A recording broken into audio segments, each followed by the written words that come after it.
ఓం గం గణపతి నమః. ఓం నమో నారాయణాయ నమః. శాంతాకారం భుజగశయనం పద్మనాభం సురేశం విశ్వాధారం గగనసదృశం మేఘవర్ణం శుభాంగం లక్ష్మీకాంతం కమలనయనం యోగిహృద్యానగమ్యం వందే విష్ణుం భవభయహరం సర్వలోకైకనాథం. భగవద్బంధువులందరికీ కూడా మా స్పేస్ తరపున మా శుభాభివందనములు. నమో సరస్వతీదేవ్యై నమ, శ్రీవాణ్యై నమ, శ్రీవాగ్దేవ్యై నమ. సర్వదేవతానుగ్రహ కటాక్షాలు లభిస్తూ ఈ తొలి ఏకాదశి నుంచి కూడా భక్తులందరికీ కూడా అన్ని శుభాలు చేకూరాలని ఆ శ్రీమన్నారాయణ్ణి ప్రార్థించి ఈ ప్రవచన కార్యక్రమాన్ని ప్రారంభించుకుందాం. ఓం నమో నారాయణాయ నమః. ఈ సమస్త జగానికి కూడా స్థితికారకుడైన నారాయణుడిని స్మరిస్తూ ఈ తొలి పండగని జరుపుకోవటం అనేది ఒక ఆనవాయితీగా వస్తూ ఉన్నది. 24 ఏకాదశులు ఉండు ఒక సంవత్సరంలో ప్రారంభ ఏకాదశిగా, తొలి ఏకాదశిగా, తొలి పూజగా చెప్పుకునేటువంటి ఈ పండుగని ఆ శ్రీమన్నారాయణ్ణి స్మరించుకుంటూ జరుపుకోవటం అనేది అనాదిగా వస్తున్నటువంటి ఒక విశ్వాసంగా చెబుతూ ఉంటారు. మరి ఈ తొలి ఏకాదశి యొక్క విశిష్టత ఏమిటి? ఈ పండగని జరుపుకోవడానికి కారణం ఏమిటి? దీన్ని శయన ఏకాదశి, హరివాసరం, మరి పామరులుగా పలికేటువంటి పేలాల పండగ అనేటువంటి ఈ పండగని ఎందుకు జరుపుకుంటారు? దీని యొక్క విశిష్టత ఏమిటి? ఈ మాసంలో అందున ఈ రోజున ఈ పేలాలు వేయించుకోవటం వెనుకున్నటువంటి పరమార్థం ఏమిటి అనే విషయాలన్నింటినీ కూడా స్మరించుకుందాం. హైందవ జాతిలో తొలి పండగగా ఈ తొలి ఏకాదశిని సంబోధిస్తూ ఉంటారు. ఈ పర్వదనంతో మన పండగలన్నీ మొదలవుతాయి అని సూచికగా దీన్ని తొలి ఏకాదశిగా చెబుతూ ఉంటారు. ఈ రోజు నుంచి వరుసగా వినాయక చవితి, దసరా, దీపావళి, సంక్రాంతి మరియు పండుగలు వస్తూ ఉంటాయి. హైందవ సంస్కృతిలో మన ఈ తొలి ఏకాదశికి ఒక విశేష స్థానం ఉన్నది. దీన్ని శయన ఏకాదశి అని కూడా పిలుస్తూ ఉంటారు. ఒక ఏడాదిలో 24 ఏకాదశులు వస్తాయండి. వీటిలో ఆషాఢ శుద్ధ ఏకాదశిని తొలి ఏకాదశిగా పిలుస్తూ ఉంటారు. పురాణాల ప్రకారం శ్రీ మహావిష్ణువు క్షీరసాగర శేషతల్పంపై 4 నెలల పాటు శయనిస్తాడంట. అదేమిటండి? శ్రీమన్నారాయణుడు 4 నెలల పాటు శయనించడం ఏమిటంటే, ఈ 4 నెలలు ఏవైతే మనం చెప్పుకుంటున్నామో ఆ శ్రీ మహావిష్ణువుకి ఇది కేవలం ఒక రాత్రి మాత్రమే అంట. కానీ ఆ రాత్రి మన భూలోకానికి 4 నెలల సమయం అని చెబుతూ ఉంటారు. అందుకే ఈ 4 నెలల సమయాన్ని శ్రీ మహావిష్ణువు నిద్రించే సమయంగా చెబుతూ ఉంటారు. అక్టోబర్ లేదా నవంబర్ నెలలో వచ్చేటువంటి ప్రబోధిని ఏకాదశి ఆయన తిరిగి మేల్కుంటాడు అని చెబుతూ ఉంటారు. ఈ 4 నెలల్ని చాతుర్మాసాలుగా వ్యవహరిస్తూ ఉంటారు. తొలి ఏకాదశి నుంచి 4 నెలల పాటు చాతుర్మాస దీక్షని ఆచరిస్తూ ఉంటారు. ఈ 4 నెలలు స్వామివారు పాతాళలోకంలో ఉన్నటువంటి బలిచక్రవర్తి వద్ద ఉండి కార్తీక పౌర్ణమి నాడుకు తిరిగి వస్తాడని పురాణ గాథ ఒకటి ప్రాచుర్యంలో ఉన్నది. మరి ఈ 4 నెలలు శ్రీమన్నారాయణుడు నిద్రిస్తే ఈ స్థితి ఈ విధంగా నడుస్తుందండి. ఈ సమస్త సృష్టి కూడా మొత్తం కూడా ఆగిపోదా అంటే కేవలం శ్రీ మహావిష్ణువు నిద్రిస్తున్నాడు అని మనం భావిస్తామే తప్ప ఆ నారాయణుడే సమస్త లోకం అండి, సమస్త సృష్టి. ఆయనకి నిద్రయాడుంటుందండి. కాకపోతే ఈ నిదుర అంటే ఏమిటి అంటే, నిద్రించటం అంటే ధ్యానించటం అని కూడా చెబుతూ ఉంటారు. ఆ శ్రీ మహావిష్ణుడు తన యొక్క ధ్యానంతో సమస్త సృష్టిని మేల్కొల్పి నడిపిస్తూ ఉంటాడంట. అందుకే ఆయన స్థితికారకుడు అంటారు. అటువంటి సమయంలో స్వామివారు ధ్యానించే సమయంలో సమస్త లోకము కూడా ఆ ధ్యానంపై ధ్యాస విధించి ఈ పూజా కైంకర్యాలు, ఈ భక్తి మార్గాన్ని అనుసరిస్తే వారికి ముక్తి లభిస్తుంది అని చెబుతూ ఉంటారు. అందుకే ఈ చాతుర్మాస దీక్షని సాధువులు, సంతులు అందరూ కూడా పాటిస్తూ ఉంటారు. అలా పాటించటం వల్ల ఆ శ్రీమన్నారాయణుడి యొక్క అనుగ్రహాన్ని పొంది ముక్తి లభిస్తుంది అని ఒక విశ్వాసంగా చెబుతూ ఉంటారు. ఉత్తరాయణంలో కంటే కూడా ఈ దక్షిణాయనంలో పర్వదినాలు ఎక్కువగా వస్తాయి. వాతావరణంలో మార్పులు అధికంగా సంభవించే కాలం కూడా ఇదే. కాబట్టి ఈ కాలంలో ఆరోగ్య పరిరక్షణ నియమాలు ఆచరించాలి. అందువల్ల ఈ కాలంలో పెద్దలు వ్రతాలు, పూజలు ఆచరించాలని నిర్దేశించారు. అదేవిధంగా ఈ తొలి ఏకాదశ ఉపవాస దీక్ష ఆరోగ్యపరంగానూ మనకు మేలు చేస్తుంది అని చెబుతూ ఉంటాయి శాస్త్ర నియమాలు కూడా. ఎందుకంటే ఈ కాలం అంతా కూడా ఎక్కువగా పగటి కాలం నెమ్మదించి రాత్రి కాలం ఎక్కువగా ఉంటుందంట. అలాగే ఈ కాలంలో వర్షాలు పడటం వల్ల ఎక్కువగా కూడా బద్ధకం అనేది వ్యాపిస్తూ ఉంటుందంట.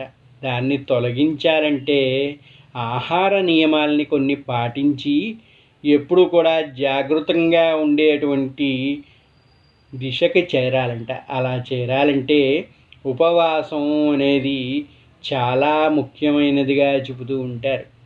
అటువంటి ఉపవాస దీక్షను ప్రారంభించడానికి ఈ తొలి ఏకాదశి అనేది శుభసూచకంగా చెబుతూ ఉంటారు. పురాణాల ప్రకారం కూడా ఈ ఏకాదశికి ఒక విశిష్టత ఉంది అని చెబుతూ ఉంటారు. అటువంటి ఒక పురాణ గాథ గురించి ఇప్పుడు వివరించుకుందాం. కృతయుగంలో మరాసురుడు అనే రాక్షసుడు బ్రహ్మవరంతో దేవతలను, ఋషుల్ని హింసించాడంట. మరో కథ ప్రాచుర్యంలో ఉంది. ఈ రాక్షసుడితో శ్రీ మహావిష్ణువు 1000 ఏళ్ళు పోరాడి అలసిపోయి ఒక గుహలో విశ్రాంతి తీసుకుంటుండగా శ్రీవారి శరీరం నుంచి ఓ కన్య ఆవిర్భవించిందంట. ఆ రాక్షసుణ్ణి అంతం చేసిందంట. ఇందుకు సంతోషించినటువంటి శ్రీ మహావిష్ణువు ఆ కన్య వరం కోరుకోమనగా తాను విష్ణుప్రియగా లోకం చేత పూజలు అందుకోవాలని కోరుకుందట. నాటి నుంచి ఆమె ఏకాదశి తిథిగా వ్యవహారంలోకి వచ్చిందని, అప్పటి నుంచి సాధువులు, భక్తులు ఏకాదశి వ్రతం ఆచరించి విష్ణు సాయుధ్యం పొందినట్లుగా పురాణాలు చెబుతూ ఉన్నాయి. అంబరీషుడు, మాంధాత తదితరుల పురాణ పురుషులు ఈ ఏకాదశి వ్రతాన్ని ఆచరించి ఋషులు చెబుతూ ఉంటారు. అలాగే మరి ఈ ఏకాదశి గురించి, దీని యొక్క గొప్పదనం గురించి చెప్పుకున్నాం కదండి. మరి ఈరోజు ఏం చేయాలి అనేది కూడా ఎంతోమందిలో ఒక మీమాంసగా ఉంటుంది కదా. దానికి మార్గాన్ని చూసుకుందాం. ఏకాదశి రోజున ఉపవాసం ఉండాలంట. ఆ రోజు రాత్రంతా జాగరణ చేయాలంట. అంటే మనలో నిద్రాన్న స్థితిని జాగరణలోకి తీసుకొచ్చి ఆ బద్ధకాన్ని దూరం చేసుకోవాలంట. ఈ సమయంలో విష్ణు సహస్రనామ పారాయణం, విష్ణుమూర్తికి సంబంధించిన భగవత నామాన్ని జపిస్తూ అటువంటి భాగవతాన్ని చదువుతూ ఉండాలంట. మరుసటి రోజైన ద్వాదశి నాడు సమీపంలోని దేవాలయానికి వెళ్ళి ఈ ఉపవాస దీక్షని విరమించాలి అని చెబుతూ ఉంటారు. మరి తొలి ఏకాదశి రోజున ఆవుల్ని పూజించటం అనేది మరో విశిష్టతగా చెబుతూ ఉంటారు. ఏమిటండి ఆవుల్ని పూజించమంటున్నారంటే, ఆవు అనేది మనకి కేవలం ఒక జీవిగా మాత్రమే కాదు, ముక్కోటి దేవతల యొక్క నిలయంగా కూడా ఈ పరమ పవిత్రమైన జీవిని పూజిస్తూ ఉండటం మన హైందవ ఆచారంలో చెబుతూ ఉంటారు. అందువలన ఈ ఏకాదశి రోజు తొలి పండుగ అని చెప్పుకుంటున్నాం కాబట్టి తొలి పూజని ఎవరికి అర్పించాలయ్యా అంటే ఆ గోవులోనే సమస్త దేవతలు ఉన్నందున ఆ గోవుని కానీ పూజించినట్టయితే సమస్త దేవతల యొక్క అనుగ్రహం మనకి లభిస్తుంది అని చెబుతూ ఉంటారు. అందుకని ఈ ఏకాదశి రోజున గోపూజ చేసుకోవటం అనేది మరో విశిష్టతగా చెబుతూ ఉంటారు. మరి ఈరోజు నైవేద్యం ఏమి అర్పించాలి ఏంటి అంటే, ఈరోజు చాలామందికి ఈ తొలి ఏకాదశి అనే కంటే కూడా పేలాల పండగ అంటే ప్రతి ఒక్కరికి కూడా తెలుస్తూ ఉంటుంది అంటారు. ఎందుకంటే ఈరోజు ప్రత్యేకంగా ఈ పేలాలని పిండిగా మార్చి దానిని శ్రీ మహావిష్ణువుకి నైవేద్యంగా అర్పించడం అనేది ఒక ఆచార వ్యవహారంగా నడుస్తూ ఉన్నది. అందువల్ల తొలి ఏకాదశి నాడు ఈ పేలాల పిండిని తప్పక తినాలి అని పెద్దలు చెబుతూ ఉంటారు. పేలాలు పితృదేవతలకు ఎంతో ఇష్టమైన వంట.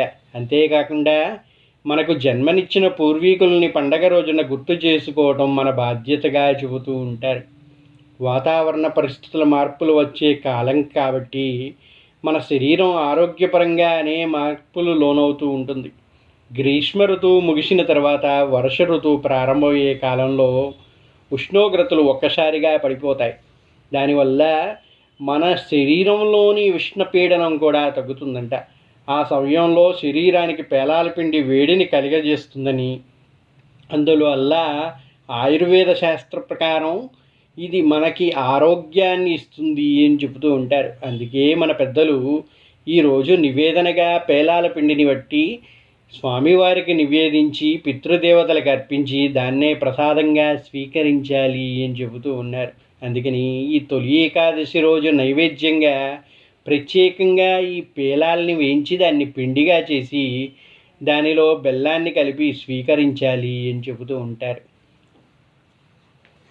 తొలి ఏకాదశి రోజు ఉపవాస దీక్ష ఆచరించేవారు పూర్తిగా వాళ్ళ యొక్క ఆరోగ్యం క్షీణించకుండా మనకి ఓపికని తెచ్చిపెట్టడానికి ఈ పేలాల పిండి అనేది కూడా ఒక ఉపశమనాన్ని కలిగిస్తూ ఉంటుందంట. ఆ నీరసాన్ని దూరం చేస్తూ ఉంటుందంట.